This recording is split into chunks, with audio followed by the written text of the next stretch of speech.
Good afternoon. My name is Luis Bruno. I am a local real estate agent here in Savannah, Georgia, and I want to share with you guys today my experience as a real estate agent for the first 6 months. I started being a real estate agent in January 25th, 2019. Today is September 12th, 2019. Let me tell you what happened. The very first day that I got into real estate, I went to the office all excited, and the manager told me to go show a home that was probably like 40 minutes away. The very first question that the buyer asked me was, how old is the roof? I was like, I don't know, but I can let you know. Let me just find out. Then he kept moving around. He told me, how old is the HVAC? I don't know. I had no idea. I didn't even bring the paper, the sheet, the home sheet, so he can see all the information. So I had no idea. That's the very first mistake I made. Second, I bought Kevin Ward's course, the Real Estate Agent Power Launch, and I also bought the FX Extreme course from Kevin Ward because I was watching videos on YouTube and I was trying to find a strategy to prospect, to go out and talk to people so I can set appointments, so I can get the contract signed and put the home on the market. The very first listing, I made my second mistake on my very first listing. It was an estate deal. I had two sisters and one brother. I only talked to one of the sisters and I signed a contract with her. That was my very first listing. It was a for sale by owner. And you know what happened? The deal got canceled, the listing got canceled because the brother didn't want to sell the property. The brother actually wanted to keep the property, not sell it. So there was a lot of conflict there and they ended up canceling the listing. The second listing, by the way, it took me 4 months to get my first listing. On my very first week as a real estate agent, I made an offer with a buyer and it went under contract, and that was my first transaction. And I got like $3,000 from that. I was all excited. I'm like, wow, if it's this easy, I'm probably gonna make a lot of money in this business. That's what I thought, the first thing. But anyway, that was my first transaction. So it took me like a month and a half to get paid for the first time once I got my license. A month and a half, 45 days or so. And it didn't take me. So that was January 25th. I got paid on March 1st. You can do your math. March 1st, I got paid for the first time. From January 25th that I got my license, I got paid on March 1st. And I didn't get my first listing 4 months after January. So that was January, February, March, April. In April, I got my first listing and it got canceled. Then I got a second listing in April because I got two listings in the same week. I mean, in week back to back. And it was a condo sale. I knew 100% that the price was supposed to be 105 because I had 4 or 5 recently sold condos, same size, same community, everything was the same. And the owner didn't feel comfortable with it, so we had to put it for 115.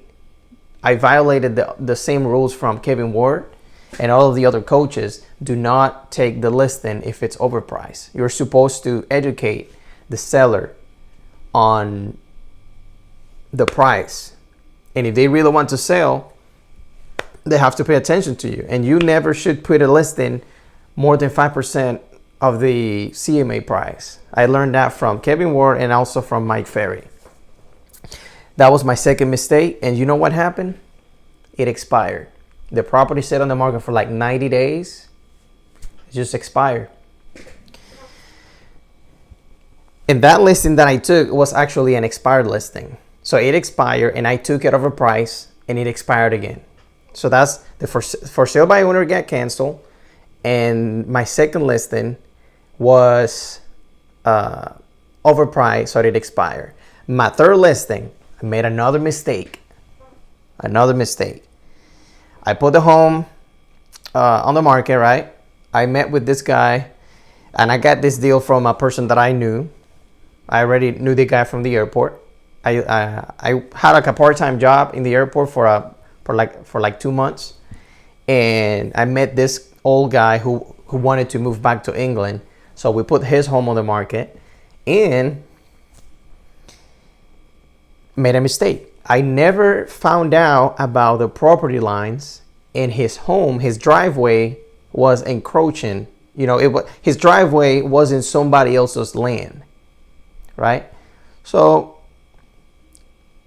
when we got an offer, 8 days later, I got an offer, a pretty decent offer. We accepted it, and when the agent calls me saying that, hey, I think there's a problem with that driveway. It looks like the driveway is in somebody else's land, in the neighbor's piece of in the neighbor's property. So we talked to the neighbor just to find out, because the home didn't have a recorded plat. We didn't know about the survey on the property. And actually that home is under contract still after so many months. It's September and it's still under contract because we had to file a title insurance claim because the neighbor didn't want to give us an easement for the property, for the driveway. An access authorization, for those people who don't know what an easement is. It's an access approval to use the driveway or to use whatever piece of land. So that was the third mistake on my other listing. My fourth listing, a home that's actually like 2 minutes away from here. I got the listing from a absentee owner list.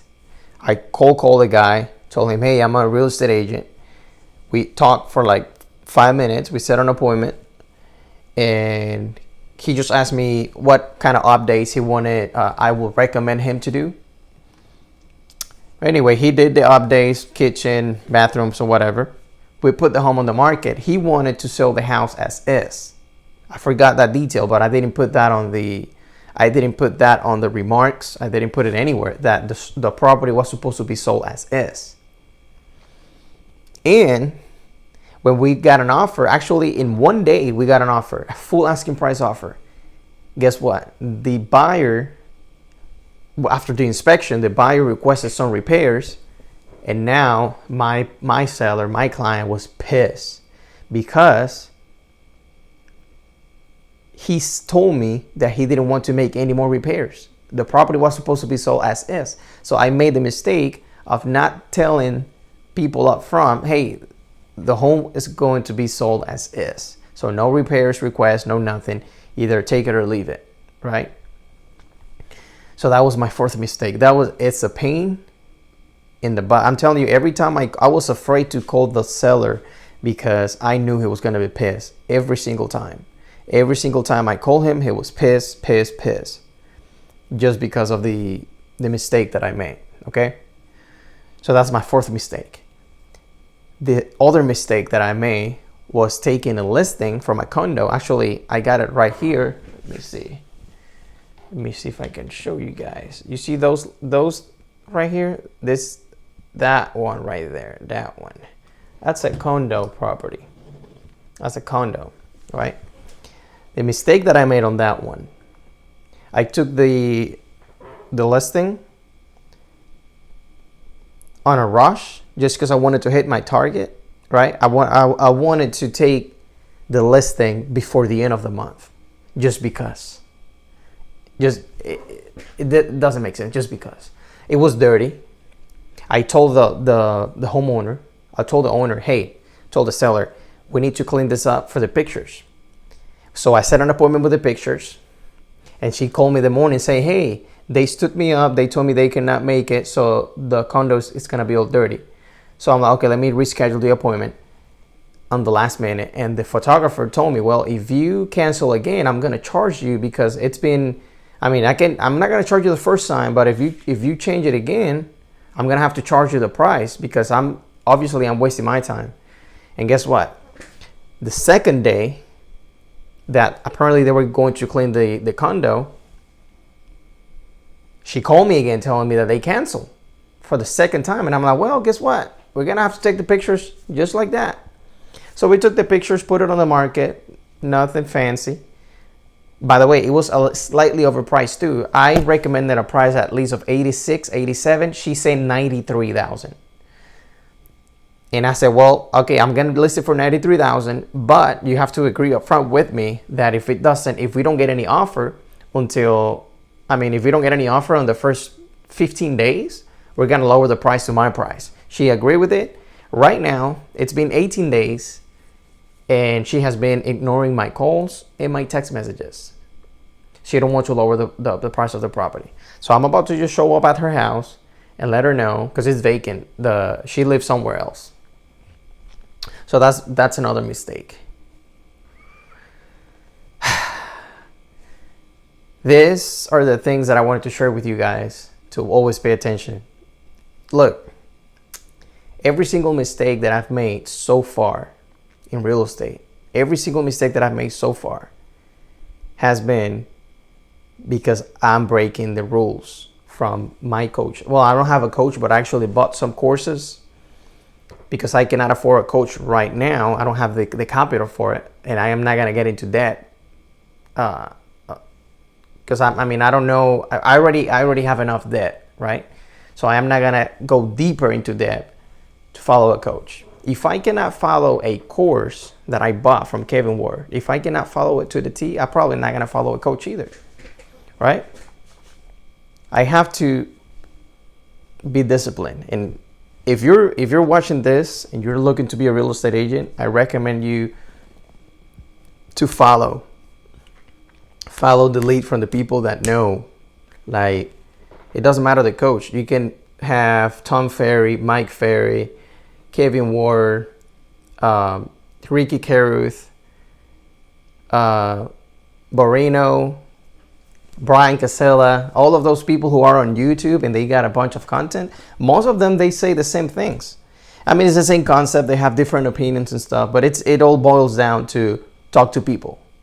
Talk to people, find out if you can help them, because of course you're not going to be able to help every single person that you talk to, but just talk to enough people so you can find someone that you can help, because they have motivation. They have a home they want to sell. They want to move. They're looking to buy a property, and then help them. Find out how they can help them, how you can help them, and do it. That's basically it. It doesn't matter the strategy. If you're gonna follow somebody, don't make the same mistakes that I've made. Of course, I know I'm gonna make mistakes regardless. It doesn't matter how many years you've been in business. You're gonna make a mistake every now and then. But if you can avoid that if you can drop that percentage to only 2% of the time, 3% of the time, that's fine. But if you're making mistakes on every single transaction, that's pretty bad. That's pretty bad, right? And right now, I've made mistakes on 100% of the transaction just because I haven't been following and paying attention to details. So anyway, just wanted to share that with you guys. I know somebody somewhere is gonna watch this. That's why I'm gonna put it on YouTube. No shame. I'm a real estate agent and I'm new, and I don't expect to be an expert in just a couple months. Of course, that's not gonna happen. So, and don't expect you to be an expert either in just a couple months. Okay? All right. Take care.